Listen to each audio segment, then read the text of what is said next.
what we do here is we are talking about the events industry specifically, and we are talking about all the different issues and challenges facing the industry, and hopefully we'll be able to learn a few things today. We have with us Dave Crane, good friend of mine, and he is a veteran of the event industry, to say the least.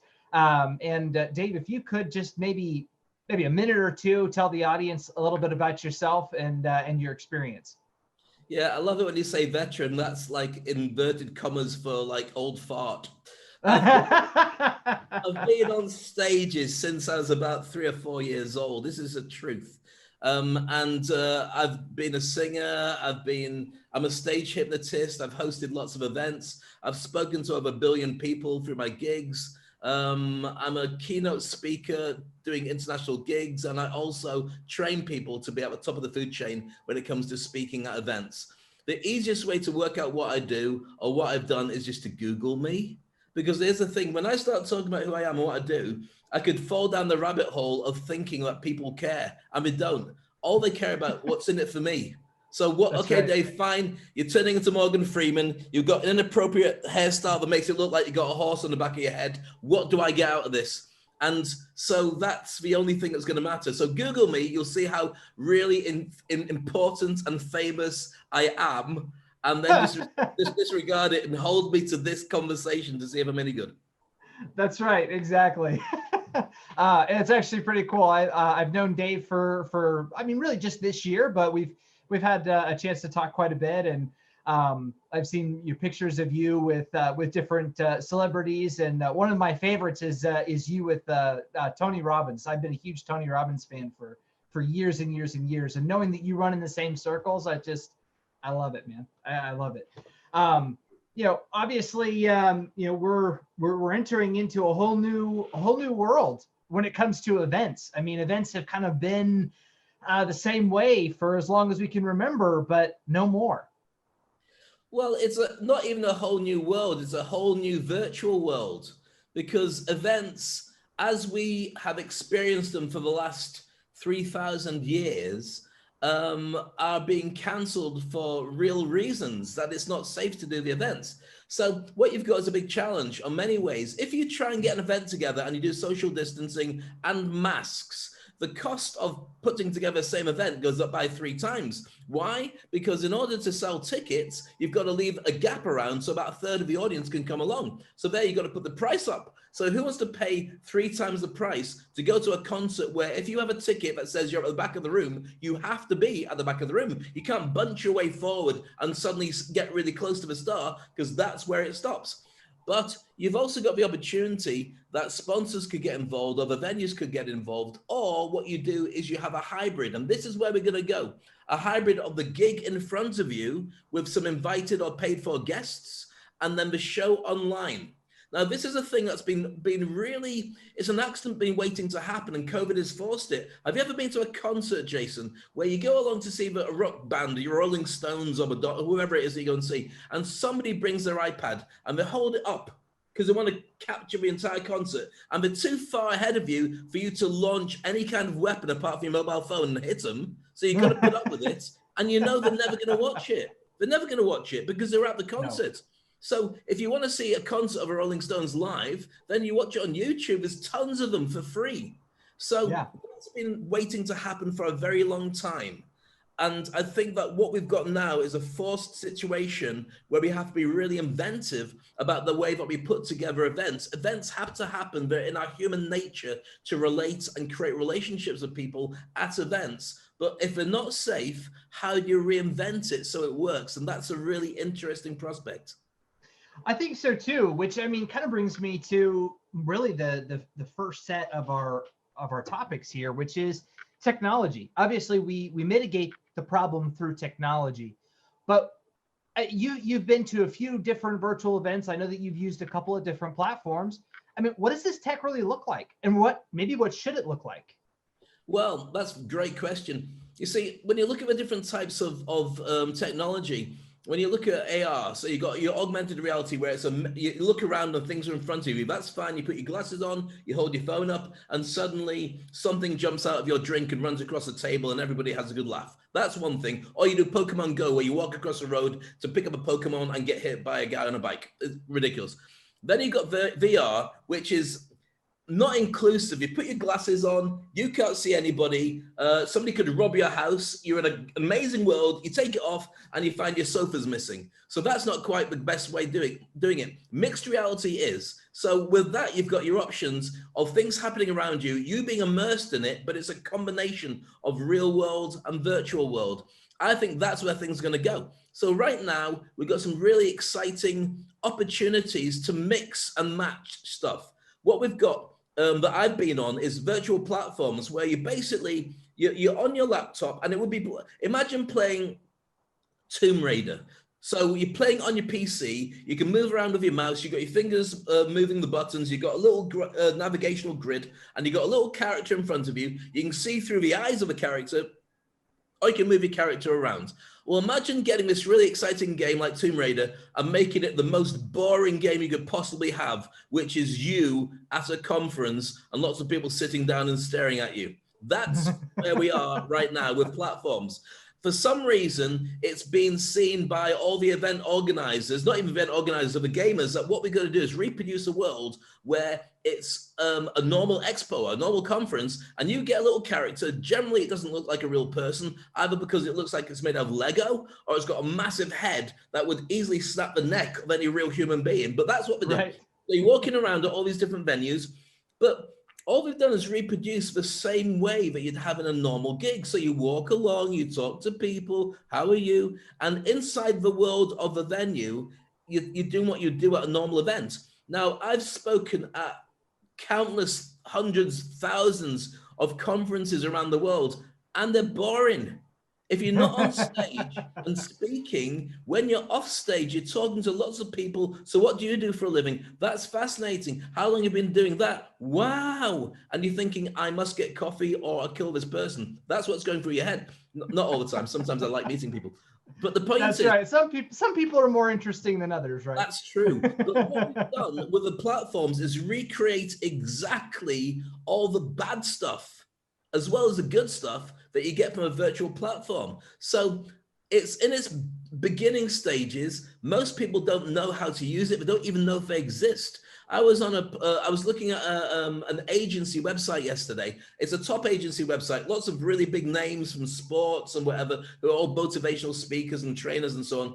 And they had a special section that added called virtual speakers. I thought, okay, that's my area. Let's have a look. And they had 6. They said, which of these platforms would you like our speakers to speak on?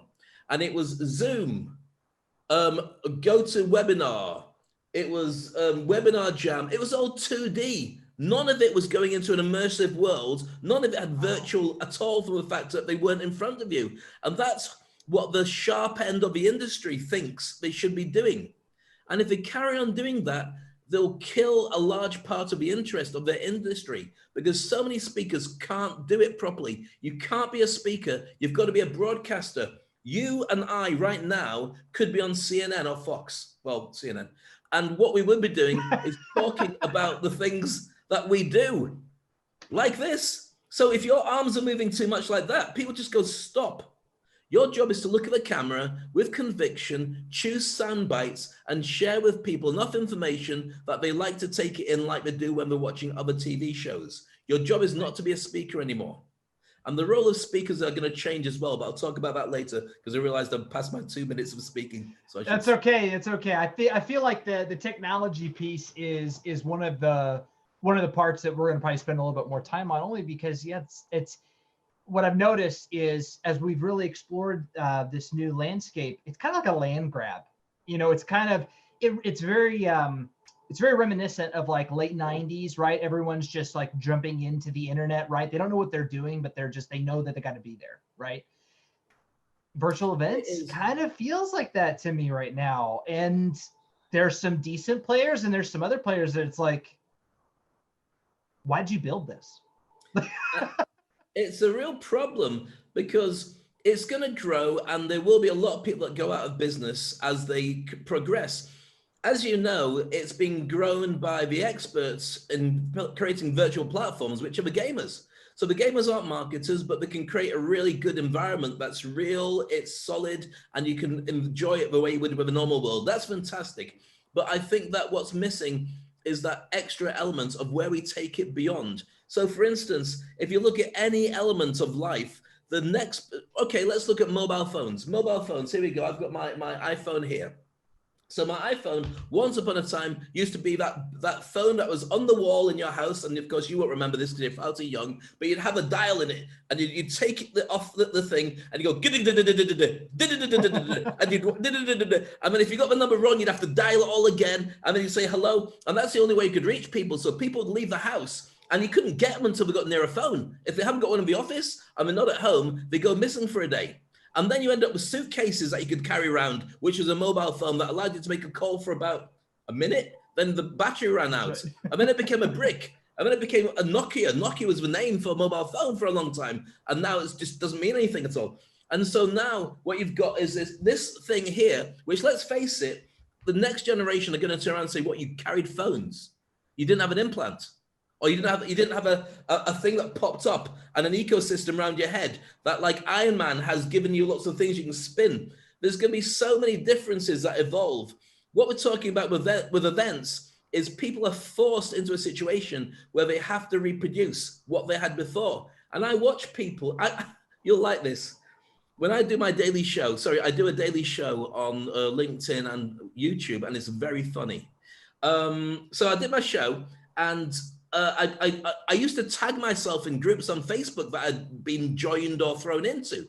And one particular group, the lady sent me a message saying, we threw you out of, sorry, but we can't let you have your show going on in our Facebook group because it's only for talents. So what they have is people singing their karaoke at home because they can't get gigs. And that's what they dedicate it to. They don't realize that the ecosystem of being a performer or entertainer is now to produce your own content in your own show. If you want to sing in it, but make it have the ecosystem and the look and feel of a show. So it's the dark ages in almost every industry. It's very exciting, but the problem is you can be so far ahead of the market that you have no market. So the idea is to walk slowly so they still see you, but don't let them catch you. Right. Well, it's, I love how you brought that up because nobody wants to be friends.com, right? Hitting the market way, way, way too early. And then, everyone forgets about you, right? No, most people don't even know what friends.com was. They might remember MySpace. Everyone knows Facebook, but almost nobody remembers friends.com. So it can't be too early. I think the people who remember friends.com are the ex-partners of the people who discovered their high school sweetheart and ran off with them and left their family behind. They remember very well about friends.com. Nobody else. That's probably right. I like that. So I want to bring it back around to the role of speakers, right? Because this is, you're in a unique position where obviously being in the event industry, but you're a speaker. I mean, people invite you to come to these events all the time, but how does that role change? I mean, what should event organizers be doing when it comes to speakers going forward? I mean, should they be just trying to load up as many great speakers as they can, or for one big event, or should they be, try to get like one or two really good speakers and do them more frequently? Like, what do you see that role for organizers being? The role for event organizers, and it depends on which event organizer you're talking about. Can I just say, first of all, I'm drinking, my wife made me this. This is celery juice and oat milk, and it's disgusting. So if I grimace, it's not you that's caused it. She said it's healthy and she scares me. So every now and again, I'll take a little mouthful. I'm just telling you now. So, I'm going to be honest. That sounds horrible. You have no idea. Think of pain in a glass. So oh my goodness. If you're talking about the event organizers, the problem is that they have a number of margins. So as an event organizer, the idea is you have a lot of clients you talk to. Some of them want an event. You then say, I'll take care of it. and then you put markup on everything you do for the client, and you charge them for your time. And so you mark down with every supplier. So if you've got a speaker that goes out for $10,000, you get them for $5,000. You tell the client it was $10,000, you make $5,000 profits, and you may even take some commission off it. So then you look at the venue. The venue charges this much money. You get the venue for that. You tell the client it's maybe that. So they think you've done a deal, but you've actually made a ton of profit. So for events organizers, they found that you've cut them off at the knees, because all the different things they can squeeze, they can't squeeze because there's no venues, there's no logistics, there's no food, there's no band, there's no security, there's no branding, there's no nothing. So what do? They try and do the same thing as they did before, but in a world that doesn't need them anymore. Because let's face it, if you're smart enough as a speaker, you can cut out the middleman. Through Google, in a digital world, people who want you as a speaker should be able to find you without having to go through anybody. And if you're smart and savvy enough, you can put together an event that goes out onto Zoom. Like right now, I can do an event of my TV show on Zoom to 100 people. Not do an event speaking like I'm with you. I can bring up my graphics, I can play videos, I can go to live clips, I can do all sorts by bringing my ecosystem into Zoom. Now, that's what the future speaker at the very beginning should be thinking about. I've got a client that's lining me up to do an event where I'm hosting an event. I'll be in a studio with a big green screen. I'll be wearing a suit, hopefully, and I will be talking in between each of the speakers, and we'll have some incredible thing built around me that I'll never be able to see. So it might be that we'll have it looking like Thunderdome. Hopefully won't, from the Mad Max movie. It'll be more like some Las Vegas stage with things that spring up in front of me, where I might be looking at one monitor and talking to somebody as an interview, but maybe that monitor is all around me on what the actual customers see. So a speaker the event organizers have got a real problem on their hands. They need to start getting with the new game, not with the old game, because the old game is dead for the foreseeable future. The end game is going to be live events and hybrid events, bar none. That's it. So get with the program. That's where it's going to be. The sooner you get there, the sooner people find who you are. For a speaker, speakers are dead. They don't know this yet. That's why they're still trying to say, relevant, let me talk on Zoom. No, that's not the way it's going to be. What there is going to be in the future is not a generalist motivational speaker. They may still have their place, and that's what I do for a living, or I did for a living beforehand. But you've got to be a virtual broadcaster, but you've also got to see yourself as an industry expert. Because if you are on Zoom and you've got a normal job of some description, if you can talk to the industry about what you do effectively on this platform as a broadcaster, like you would if you're being interviewed on CNN, then suddenly you can get a whole wage as a speaker, but you also can be retained by that company as an ongoing consultant on your field. Right. And that's a new speaker business model, being a consultant after the speech. I like that. And it's interesting that you bring that up. I'm going to kind of move it away from events for a second, just for analogy's sake, while you drink your liquid pain. I work in finance, right? That's kind of my core function. I mean, I kind of play the role of a generalist in a lot of companies that I've been a part of, but really my core competence is finance. But in this world, it's not enough to just understand finance anymore. If you don't understand, something like VBA or Python, or at least some sort of basic coding, you kind of get left in the dust. You kind of get left behind, or at least have some level of understanding of data science, because that's the new world. That's just it. You can't just be a guy that understands, journal entries and basic accounting. Otherwise, you're going to be stuck at the bottom. And so it sounds like you're saying the same thing about speakers. Speakers can't just be good at speaking. Hey, you need to evolve. You need to learn how to broadcast. You need to become an expert in a field. You need to be able to give advice. You need to be able to become a consultant. That's a new challenge. That could be very challenging for some speakers. It is. And it also means that you have to have a trade. You can't just be speaking as a trade. So what you just explained there about what you do, you are a perfect example of the new generation of speakers. You are an industry icon. So what you do is you are going to become, instead of being a speaker, you become an industry forecaster. You say what's coming up. You spend time with people to share what's new. You've got to stay current. You've got to do your research. And let's face it, it's Googling and reading a lot of articles and talking to a lot of people. But then they'll bring you in to then advise on where their tech goes next. So you do that speech and say, you've got to change your world. You've got to do this. The Titanic is sinking. You've got to be on your lifeboat. I can help you get you there. And then you say, I will be there once a month or once a week. And I'll be available on WhatsApp for this amount of money as a retainer. And I'll help you with the headaches that you're going to get about dealing with new fintech. I like that. And that's your business model. Now, what about that? That's all well and good for people who already have experience in as a speaker, but what about someone who just this was their year that they were going to try and really make it as a speaker? What about aspiring speakers? I mean, what can they be doing now? Well, they don't have old bad habits, right? They just have aspirations. How do they get started?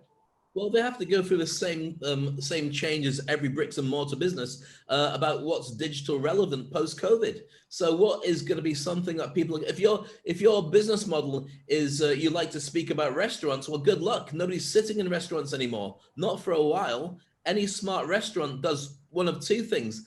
It creates a dark kitchen that nobody has to sit in the actual restaurant part, but you've got a dark kitchen that sends stuff out to people when they order it on a Uber Eats or something. And then you create what's his name? The guy from the Hell's Kitchen who swears a lot at everybody. Ramsay.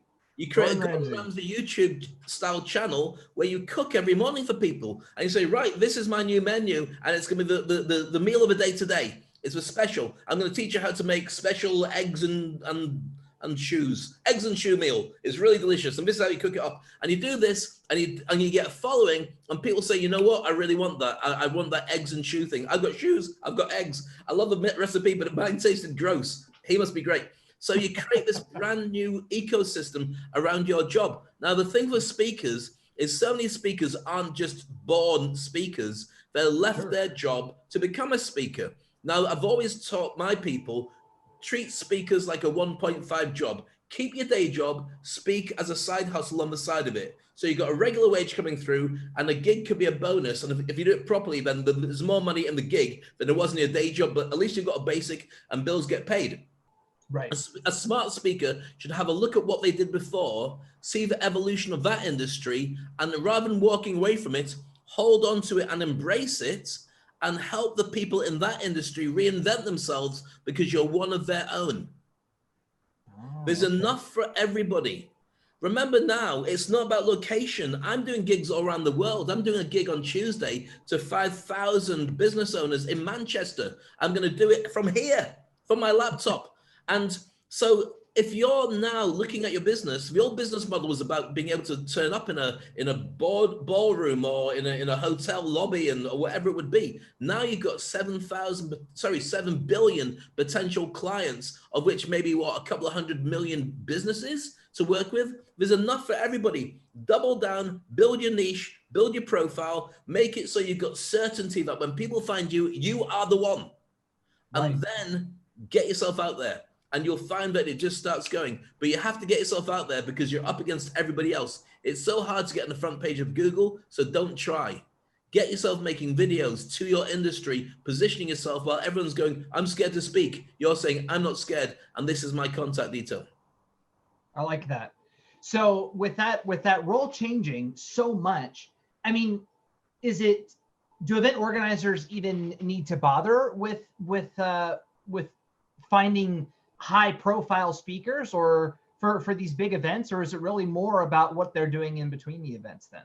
Event organizers still have a massive role to play in all this because the industry will evolve and they have to evolve as well. But see, what event organizers don't do is they don't create a stable of speakers. They pretend that they've got access to everybody, but they just Google people and say, yeah, I've got a guy, let me just get him. And they just go, right, who's the guy? Don't know any one of it. And they turn around with 3 quotes. They say, right, any one of these 3. Now, the thing is, from a speaker's point of view, if you are too expensive, they will get rid of you. They won't let you get the gig. Why? Because they don't make enough profit off you. Even if you're brilliant, what they want is the best one for the gig that gives them the most profit. You can't win from that. If you're top of the food chain and your premium brand, and not enough people know about it, you'll get no gigs. So for the event organizers, what they should be doing is creating a stable where they nurture people, they get their profiles, but they get them under their wing. The person owes them their livelihood because they rescued them from the wilderness and put them on stages virtually. We need to create relationships with all the platforms, and we need to see where the puck is going. I mean, Wayne Gretzky, most famous hockey player of all time in the old days anyway, apart from the Bad News Bears, I think they did the same thing, is he said that the reason he scores more goals than anybody else is two reasons. First of all, he hits the ball at the goal more times than anybody else. And secondly, he watches the game and sees where the puck is going, not where the puck is right now. And that's a smart play for anybody in the virtual speaking world. Where is this going? And how can I be relevant to the people who will hire my services in that distance? That's perfect. And I'm glad how you mentioned you got to look where the puck is going. And this is not necessarily specific to organizers or speakers, but our last 4 minutes here or so. I mean, what will or should events really look like in the future? Obviously, COVID is not going to be it's not going to be here forever. Eventually we're going to, we're not going to be, either afraid of it because we've got vaccines or there's a way to work around it. So there will be an opportunity for events to go back to how it was before, but it probably won't. What does it look like? What do events really look like in the future?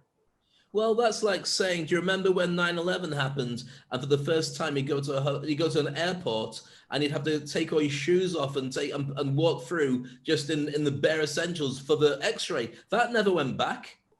That's true. But what we did was to build an ecosystem of a 2-hour wait in the airport, so you could go shopping, you could have a nice meal. It was like a city inside a big airport. So what we're going to find is an ecosystem built around the speaker world, around the events world, that hasn't even started being built yet.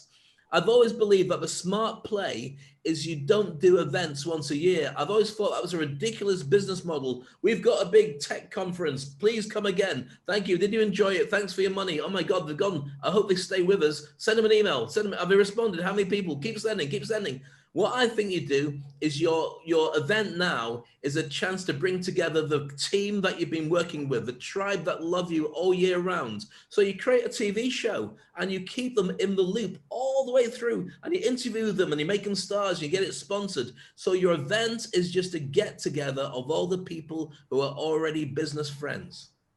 That's the way I see it. So even folks like the guys who put on GDC every year for game developers. I mean, that's once a year, and we're talking tens of millions of dollars get spent to make this event happen. You're saying, look, forget about making the focus just the event. You got to be doing stuff year round. I say that to everybody but the gaming world. The gaming world with 2.7 billion people didn't even notice COVID. Why? Because everyone was sat there playing at home, and they used to be getting a pizza underneath the bedroom door, and they just eat it as they play. They just carry on doing what they're doing. When they're ready, they'll change. But I think that they'll come up with a different ecosystem for virtual events long before the rest of the world catches up with it, because they are the guys to watch right now. I like that. I feel like that's a whole nother show. What you just brought up there. So, anyways, we've only got about a minute left here. Any just kind of closing thoughts in general that you want to share with everybody, Dave? Yeah, I think the biggest thing that anybody can do right now is reinvent themselves and stay uncomfortable. Stay ready for things to change. At the end of the month, there'll be a new game being played. At the end of the month after, it's a new game again. It's really a case of buying into the technology, but being flexible enough to not put too much into any one thing and being ready for things to evolve all the time. It is the Wild West, but it is the early adopters that will end up with the bottom line. And I think that I wish everybody well. If you want to be a speaker, contact me directly. I'll help you. But alternatively, go online and just start finding your voice. You don't have to be a top speaker. You just have to know your stuff and be able to speak. Absolutely. Wonderful. And if anybody in the audience wanted to connect with you, Dave, what's the best way for them to reach out to you? Go to speakonstage.com. I almost forgot my own, because about this drink here, I almost forgot. Speakonstage.com. Too much pain, Dave. It's not good. Speakonstage.com. I've got all my contact details there. and you can see pretty much how to train yourself online. And if you want to know more about me, then go to bookdavecrane.com and you'll see everything I'm up to right now. But catch my daily show on LinkedIn, Facebook, YouTube, and other platforms. It's available every day, roundabout, well, it depends where you live, roundabout some terrible time wherever you are. Sounds perfect. Dave, thanks so much for being here. It's always a pleasure. I love every time we get a chance to talk, and let's do this again. Let's do Absolutely, this again Jason. soon. Thanks for inviting me, and all the best.